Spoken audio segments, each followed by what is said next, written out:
Okay, in this video I'm gonna explain to you the interface dermatitis. So a definition, interface dermatitis is an inflammatory process that primarily affects the dermo-epidermal junction, DEJ. This is the area where the dermis meets the epidermis. Key feature here is the hallmark of interface dermatitis is the damage or alteration of the basal layer of epidermis, which is the deepest layer of the epidermis just above the dermo-epidermal junction.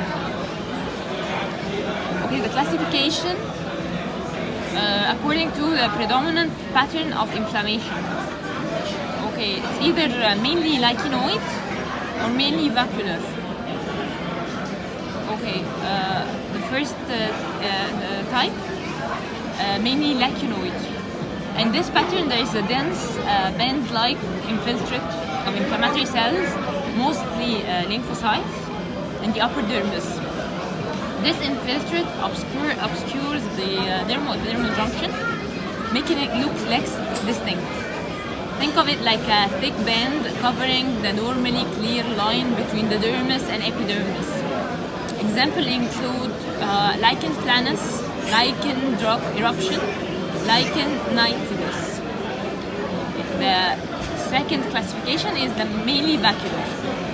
This pattern is characterized by vacuolization, vacuole formation, and cell death necrosis of the basal keratinocytes, cells of the basal layer. Vacuoles are small fluid-filled spaces within the cells. This leads to less dense inflammatory infiltration compared to the lichenoid pattern. A key feature here is necrosis of the basal keratinocytes. The basal cells are damaged and dying. Okay. We can also find sebaceous bodies. These are also known as colloid bodies or eosinophilic globules. They represent the remnants of necrotic keratinocytes. They stain pink, eosinophilic, and are often seen in the upper dermis. Okay, what else can we find in the mainly vacuolar? Melanin incontinence. When basal keratinocytes are damaged, melanin pigment can be released from these cells and taken up by macrophages in the dermis. This is called pigmentary incontinence, and it can lead to a darkening of the skin in the affected area.